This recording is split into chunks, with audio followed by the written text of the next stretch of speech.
All right, folks, it is April of 2025, and we are continuing our Return to Basics series, talking about the core set of contract solicitations and provisions that affect everything involving DoD cybersecurity for defense contractors. As of this conversation, there are currently 5 contract provisions and clauses in what we call the DFARS Cyber Series that govern cybersecurity requirements for defense contractors handling controlled unclassified information. So, in the last episode, episode 100, by the way, we talked about DFARS provision 252.204 7008, which specifically states, among other things, that by submitting an offer on the solicitation, you are attesting to compliance with DFARS clause 252.204 7012. And the bottom line at the very top here is that DFARS clause 252.204 7012 is the center of gravity for all the cybersecurity stuff that comes with being a defense contractor. The requirements, FedRAMP equivalency, incident reporting, CMMC assessments, self-assessment scores, SPRs, all that stuff that you eventually have to do starts right in the middle of DFARS Clause 7012. It's the beginning and the end of all things defense contractor cybersecurity, and that's what we're going to talk about today. Yeah, it just feels like even today, when people make conversations about a burden that's associated with something to do with CMMC, they conveniently or just don't know and forget about 7012. And the majority of the burden in which they're complaining about is what? Attributed to 7012 and what has to go on there. And 7012 has two distinct purposes: one for a minimum security baseline and two for incident reporting. And it seems like that when people even are aware about 7012, they only seem to point to one, and another one gets grossly neglected. Yeah, absolutely. And people also don't know how far back it goes, so we'll just cover a quick primer, the broad overview of 7012 for those of you that are new here, or for those of you that haven't looked at it in a while, and then we'll dive into some details from there. So just like you said, most people mistake their cybersecurity requirements in their defense contracts as stemming from the Cybersecurity Maturity Model Certification Program, the CMMC program. Actually, CMMC is just a verification mechanism that makes you prove that you have implemented the requirements imposed on you by DFARS 7012. It is a verification program. It does not impose requirements on you. As I like to say, CMMC isn't making you do the requirements, it's making sure that you did the requirements. DFARS 7012 is the thing that makes you do the requirements, and you were aware of those requirements because you read DFARS 7008. Check out the last episode. So DFARS 7012, a lot of people don't know this, was originally created in 2013, like 12 years ago at this point. It was revised in 2016 to its current form, as it has existed unchanged since 2016 as of April of 2025, and most likely will be unchanged for quite a while at this point, depending on how the rulemaking process plays out. It's only 13 paragraphs long. So you're talking like middle school English essay length here. This is not a long, complicated document or clause here. And yeah, so it's just 13 paragraphs, paragraphs A through M. And outside of the definitions that come at the very top, only 7 of those paragraphs really matter to the people listening to this podcast in terms of outlining the things that you are obligated to do as the defense contractor. The other 5 paragraphs either outline the government's obligations when they handle your information, or they're just sort of standard boilerplate type of information. So 7012 overall can broadly be divided into 5 sections that we'll go into. The definitions, which I know everybody loves to talk about definitions, it is very, very important. The security requirements, incident reporting and incident handling requirements, the government's obligations, boilerplate stuff, and then subcontractor flowdown. So the overall clause, 13 paragraphs, 7 matter to you. The overall clause, 5 different sections. So we'll dive into the details of each one of those. Yeah, it's very interesting to look at this particular clause and just to think about how it kind of leads everything, in which we've talked about for the 100 episodes of this, podcast that we've done for the most part, and how it ties into everything, and how grossly overlooked that it totally is. Yeah, yeah, absolutely. All right, so let's talk about the first of these 5 sections, definitions. This would not be a very good podcast if we just read definitions to you for 20 minutes, but you need to read them. They're first for a reason. Words matter, words mean things, specifically in the context of your contract, what you're agreeing to. The words have specific meaning. So Per as we go, clause too, right? Like, and I think Mhm, it's important at the beginning of every clause that you do read those definitions, because a yes, term listed in those definitions may mean one thing in that clause and another in another clause, and that yeah. assumption could be Yeah. Now, very in bad the juju. context of cybersecurity, specifically in this like DFARS cyber series, they're pretty consistent. But definitely familiarize yourself with those definitions. We'll refer back to the definitions as we go through the other paragraphs, but it's up front for a reason. Don't skip them if you haven't read them recently or you've never read 7012. Okay, paragraph B, starting off with a bang here. This is the big one. It's called adequate security. And it says the contractor shall provide adequate security on all covered contractor information systems. This is why the definitions matter. The term adequate security and the term covered contractor information system have specific meanings.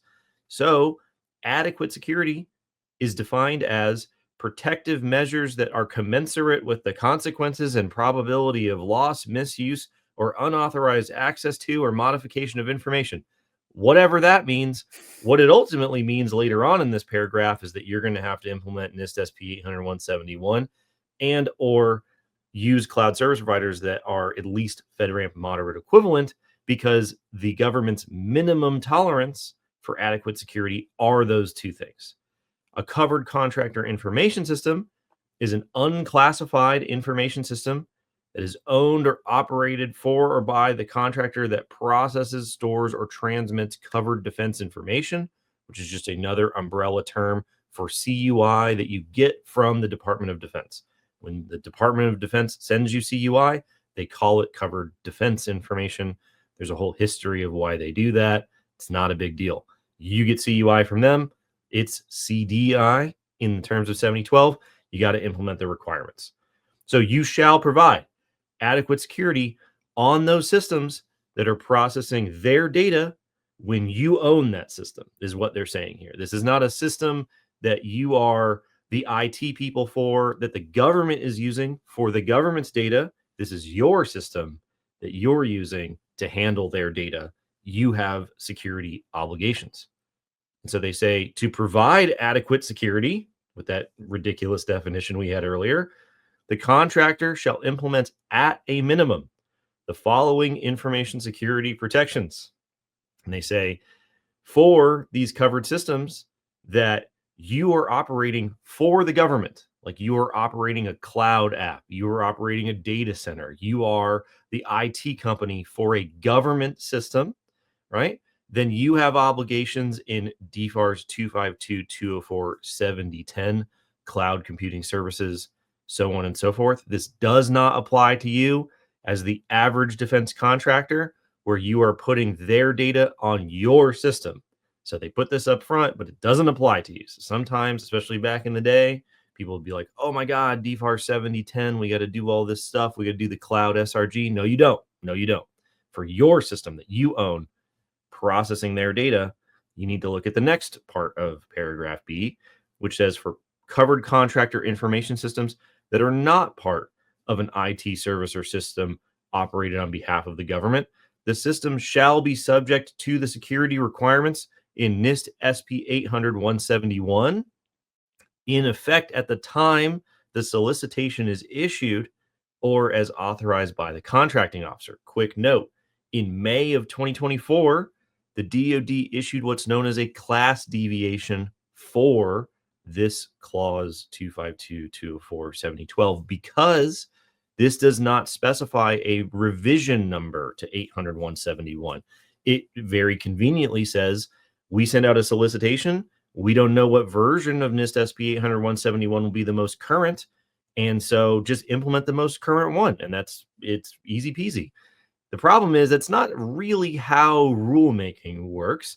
They are supposed to say what baseline you need to comply with specifically so they can estimate costs and burdens and impacts and all that stuff.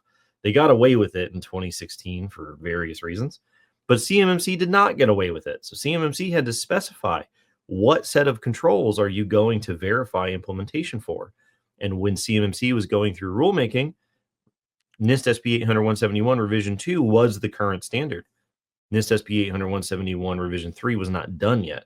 And so we had a mismatch where CMMC would show up to verify that you had implemented revision 2, but perhaps DFARS 7012 would point you to revision 3 or revision 4 or who knows what revision might be the most current. So this class deviation said you need to implement NIST SP 800-171 revision 2 to match it up with CMMC that says we will come and verify NIST SP 800-171 revision 2. We did a whole episode on this. We'll link it below. So that's what's going on. They avoided a disaster with the class deviation. So good job, DoD. But how long did they avoid the disaster for? I know that that's the question when we mentioned the class deviation. So now what, 7012 points to revision 2 forever, Jacob?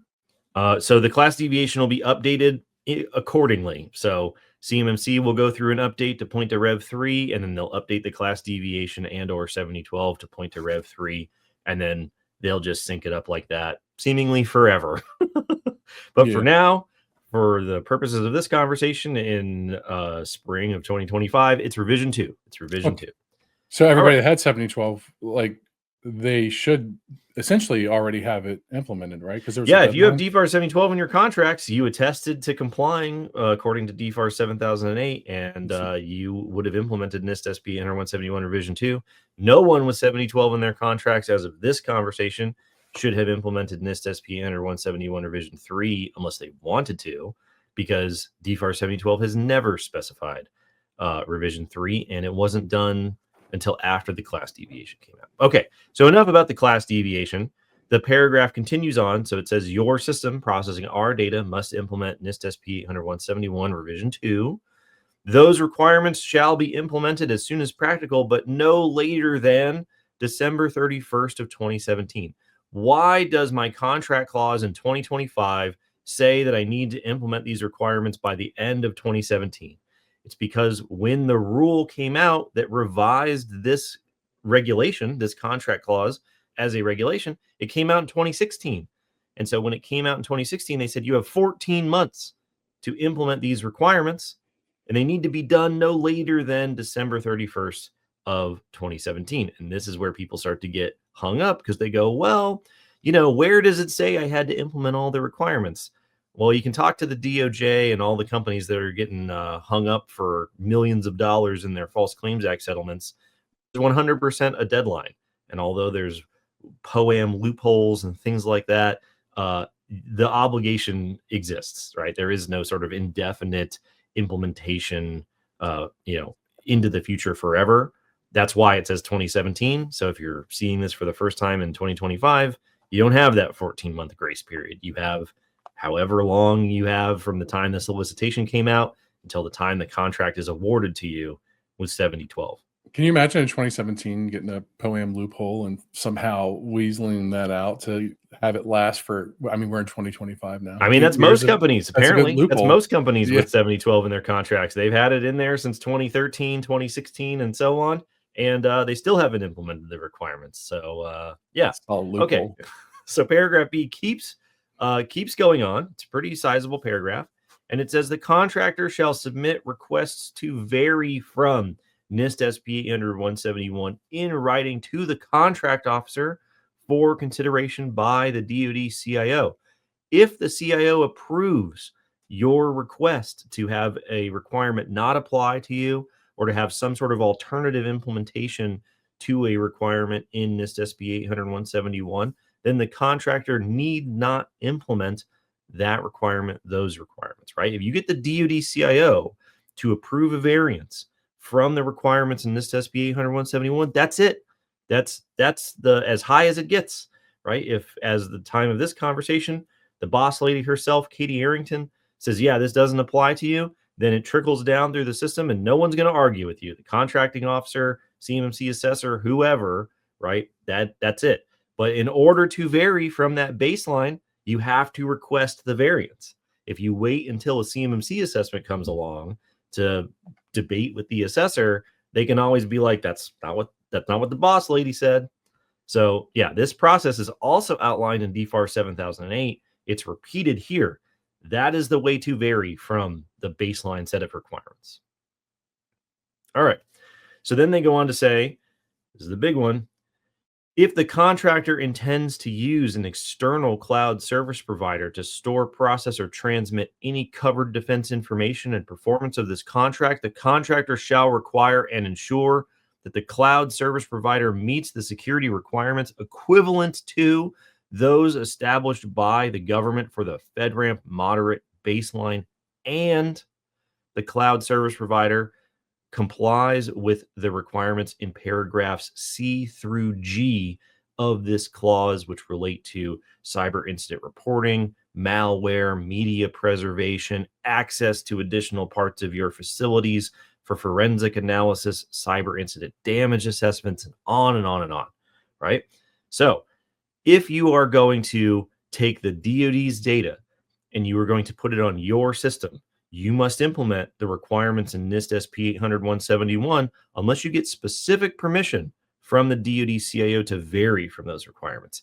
If you are going to take the DoD's data and you are going to put it in the cloud, right, then the requirements in FedRAMP moderate baseline apply to those systems. They need to be at least equivalent to the FedRAMP moderate baseline. NIST SP 800-171 is not the set of requirements for the DoD's data when you put it in the cloud, because NIST SP 800-171 is not the set of requirements for when the DoD puts their data into the cloud, right?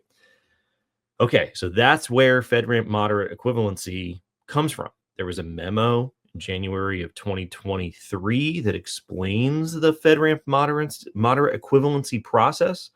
And the story basically goes, circa 2016, when this rule was coming out, the DoD said, well, we got a problem. We don't want to cut industry out of using cloud services, but when we put our data in the cloud, it has to be FedRAMP moderate.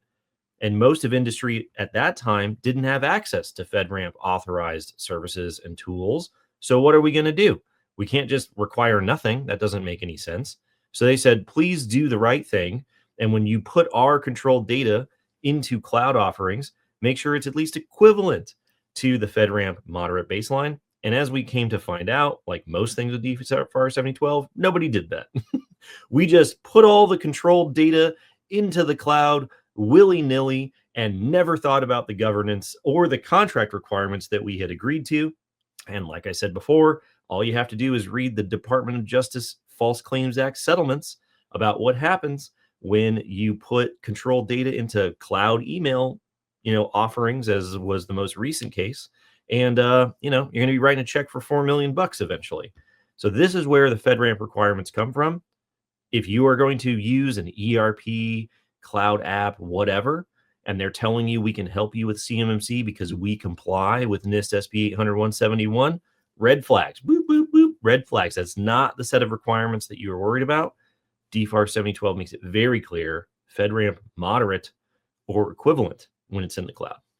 Well, you made a great point there, because it kind of leads into the next thing that we're going to talk about, is that when I unknowingly or purposefully move my data that's supposed to be in a FedRAMP moderate cloud into a non-FedRAMP moderate environment, or onto a system that doesn't have these adequate security protections that have been laid out, what is that called, Jacob? I don't know. Refresh my memory. It's a spillage, right? It's a spillage of the data, the protections you're supposed to apply to the data. So you should then actually, based upon the next things we're going to cover in 7012, report, correct? Yeah, absolutely. So we talked about definitions. We talked about paragraph B. Paragraph B is the one that says do 171, do FedRAMP moderate equivalency.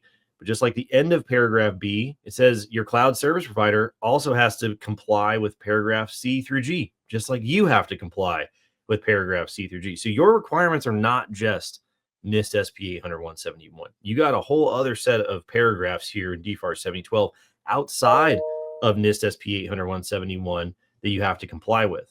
So paragraph C is the cyber incident reporting requirement that says When the contractor discovers a cyber incident that affects a covered contractor information system, which we defined earlier, or the covered defense information that resides in that system, the contractor shall conduct a review for evidence of compromise of that system, which is not a trivial matter. There's some extra details in this paragraph that you should definitely read. And then rapidly report cyber incidents to DoD at the DibNet website. Rapidly report is a term with a specific definition. That means within 72 hours of discovery of any cyber incident that affects that system processing the DoD's data or affects DoD's data directly, you need to report that incident to the DoD. It's their data. So that incident on your system affects them, and you are contractually obligated to let them know within 72 hours.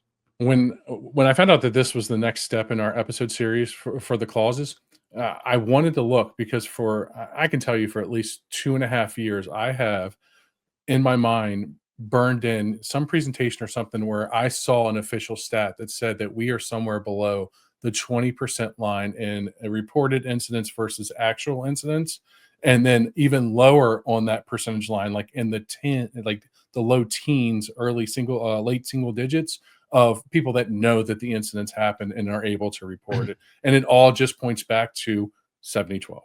Yeah, I mean, this happens a lot in the larger cyber policy debate where the government keeps talking about the importance of information sharing, incident reporting, incident handling.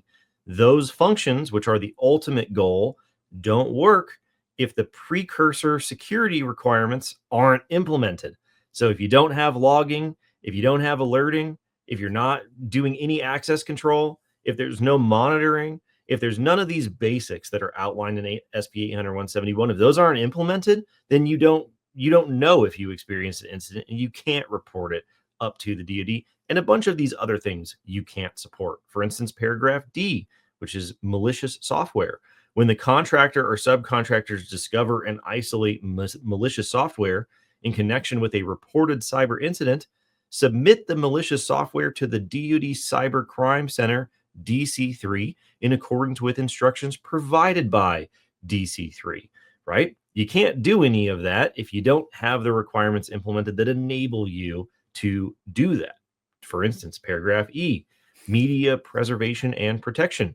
When a contractor discovers a cyber incident has occurred, the contractor shall preserve and protect images of all known affected systems and all relevant monitoring packet capture data for at least 90 days from the submission of the incident report to allow the DoD to request the media or decline interest. It's their prerogative because it's their data and it's an incident on your system that involves their stuff. So it's up to them to decide if they want to look into it. Now, quick point of clarification, you don't need 90 days of information.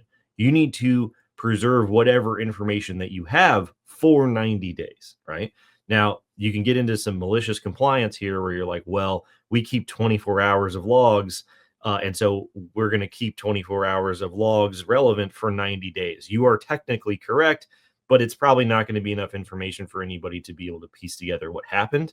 However, it is not true that you need 90 days of logging. You just need to keep your logs for 90 days. So whatever you choose to supply is your own selection, but what you're required to supply is the 90 days of relevant evidence that's associated with the event. Which, as you can imagine, quite a few things where if they discover that there's some sort of an incident, they show up and you don't have any logs at all, then they know that you hadn't implemented the requirements, and then you got a whole other problem on your hands, right? Absolutely. So to wrap up this sort of incident handling, incident response series of paragraphs, paragraph F is access to additional information or equipment necessary for forensic analysis. Upon request by the DoD, the contractor shall provide DoD with access to additional information or equipment that is necessary to conduct a forensic analysis.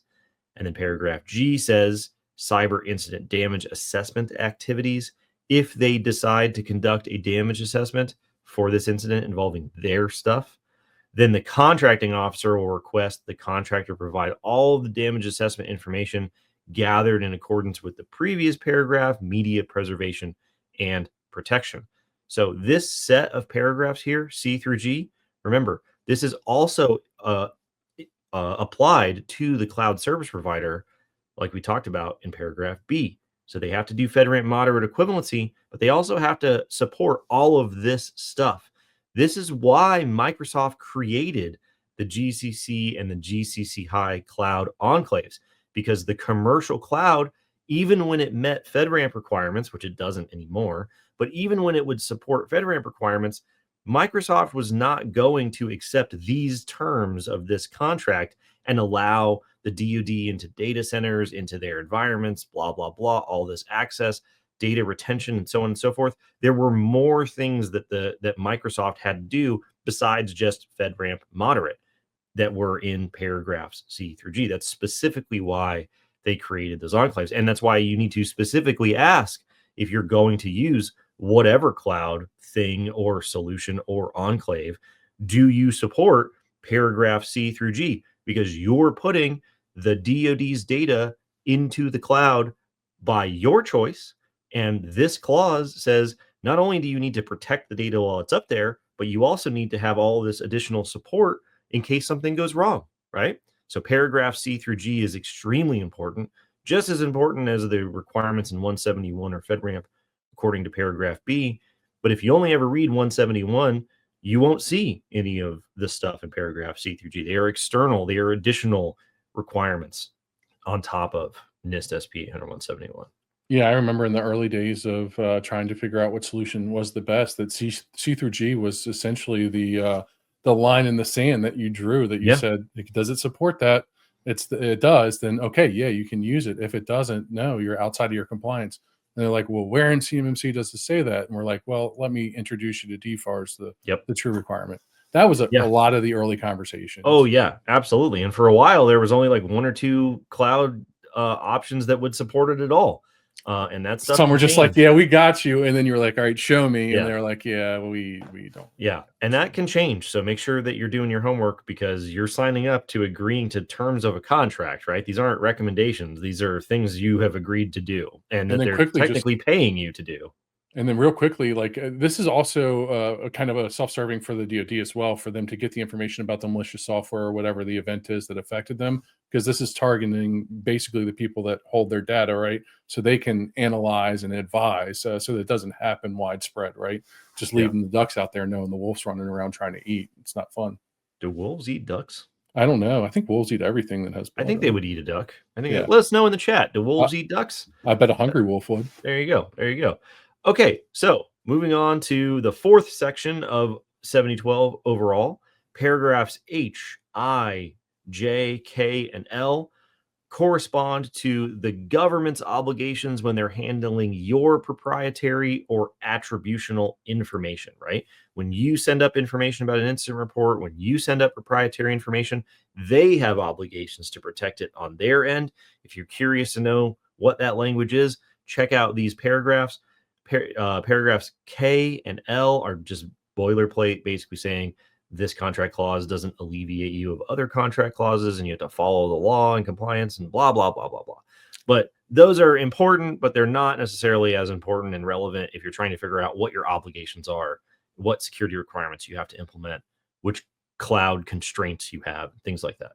I think if anybody asks me out of those 5 paragraphs, the 2 that they really need to pay attention to, it's I and J, because it's the one that people question the most. What happens to my data when I send it up, and how is that handled, et cetera? A lot. This happens all the time where people go, "Oh, well, are they going to protect my data? What are they going to do?" And you're like, "It's been in the contract clause since 2016, right? They have the same obligations today that they had, almost a decade ago. So they have obligations to protect your data. If you're curious about it, read those paragraphs.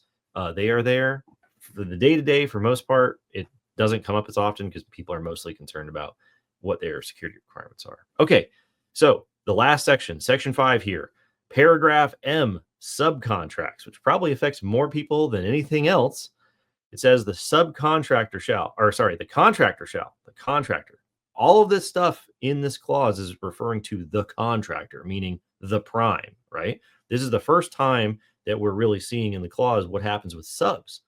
So paragraph M says the contractor shall include this clause in subcontracts or similar contractual instruments for which subcontract performance will involve covered defense information including subcontracts for commercial products or commercial services.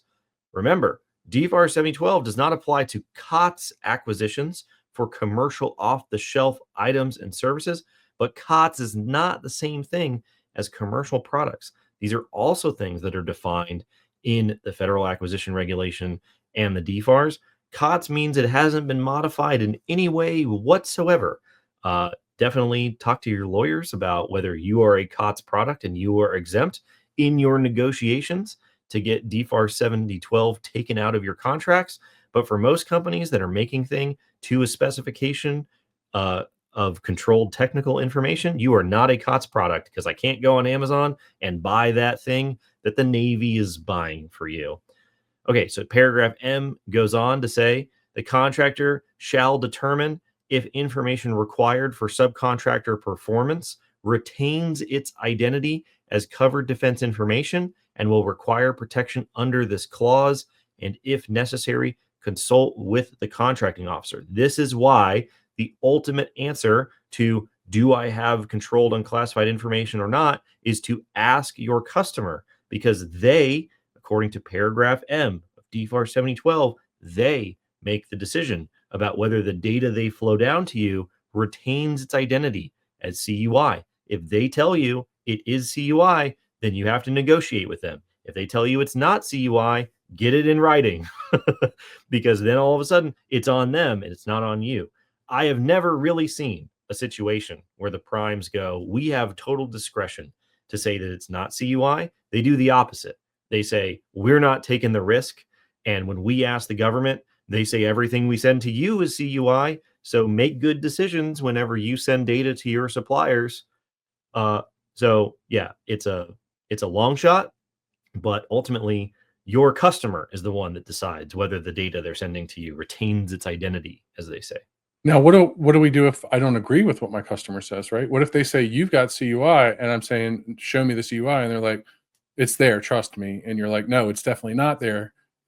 Can I go above their head, right? Like, no, you can't do that. Well, I don't know. I mean, it's up to you, but I would imagine that if you're in business with Lockheed Martin and you disagree with what your purchaser says and you decide to somehow get in contact with the contracting officer on the other side of Lockheed Martin, you're probably not going to be working with Lockheed for very long. So you got to ask your customer, right? And the time to ask your customer is not when you need to schedule a CMMC assessment. It's now, whenever you're looking at 7008 in the solicitation and you're negotiating 7012. If you don't bother to negotiate 7012, or if the prime says, we want you to implement the requirements preemptively because we're eventually going to send you the data, that entire conversation is between you and the customer, right? It's a private negotiation between you and another company. The government's not going to get involved, period. So Yeah, that's kind of what I was pointing at, is that it's like, yeah. it's between y'all. And if they say you have CUI, congratulations if they don't back Yeah. down. Now you can point to this paragraph and be like, "Hey, you guys are able to make this decision," but I'm not. I would imagine that's probably happened a single digit number of times. I was just talking to a former contracting officer who was working with companies to get DFAR 7012 taken out of their contracts by working with the contracting officers directly, and they said it's happened 0 times because the contracting officers are like, "No, do you want the contract or not?" And that's kind of the end of the story. So it could happen. This is the language you would leverage, but your mileage may vary, I as believe it. they might say. Okay. In addition to that, to wrap up paragraph M, the contractor shall require the subcontractor to notify the prime contractor or the next higher tier sub when submitting a request to vary from a NIST SP 800-171 security requirement to the contracting officer in accordance with paragraph B that we talked about earlier. If you're a sub to Raytheon and you want to deviate from NIST SP 800-171 on a subcontract, you need to talk to Raytheon. And then Raytheon talks to the contracting officer, and then they talk to Katie Arrington, right? Like, you don't just get to unilaterally decide that things don't apply to you. You are at the bottom of a hill of which many things are rolling down to you that you don't have control over.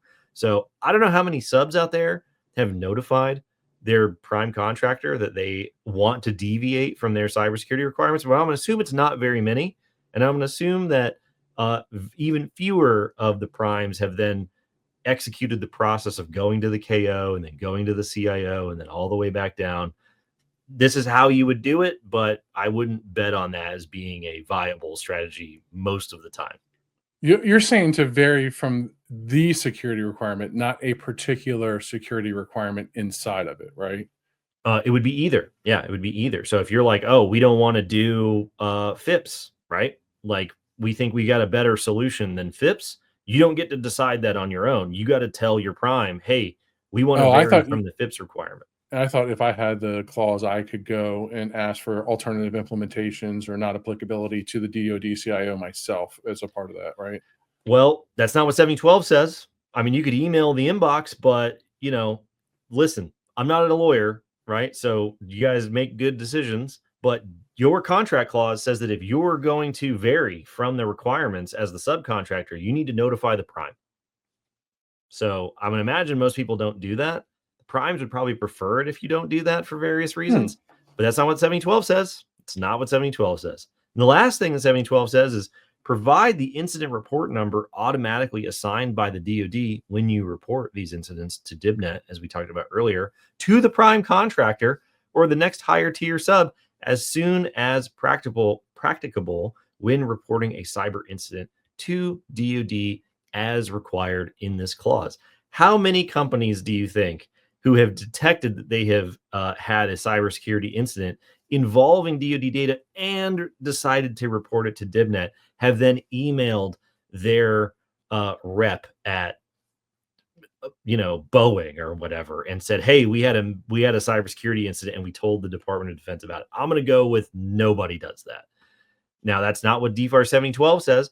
DFARS 7012 says a lot of stuff that people aren't familiar with, but that's it. That's it. There's 13 paragraphs. Only 7 of them really matter. And it's not that much information, but all of the obligations that you have for implementing NIST SP 80171, reporting incidents, flowing requirements down to subcontractors, determining whether they have CUI or not, determining whether you have CUI or not, when you have to implement requirements, how to vary from those requirements. Everything comes from 7012. And then, as we'll talk about in future episodes, everything involving the assessment of these requirements is the rest of the clauses: 7019, 7020, CMMC, and its upcoming provision. All of that stuff revolves around various forms of assessment and verification for the obligations in this clause 252, 204, 7012. And that's it. That's the entire source of all of this stuff is this one clause right here. And that's it. That's how you get it. And that's it. That's just all the clause that drives it all, the one that's all the cost that everybody asks about. And you point to DFARS 7008's 300 words. This is 7 paragraphs. And who could have imagined that it would 7 cause very powerful paragraphs? Yeah. Who would have imagined that it would have caused such consternation and back and forth of this massive saga that spanned years and years? It says, hey, you got our data, you put it on your system, you got our data, you put it in the cloud. These are your requirements. And then if something bad happens, you got to let us know. And if something really bad happens, you got to let us in. Yeah. And if you send our data to other people, make sure that you keep those requirements when you send it to other people. Cool? Yeah, no problem. What's the big deal? As we'll talk about in the future episodes, none of that actually happened. And so now we got other clauses and solicitation provisions that we got to learn about that involve the assessment and verification of these requirements. But that's essentially how it kind of fits together so far in our exploration of the DFARS cyber series. So yeah, see you next week. See you next week.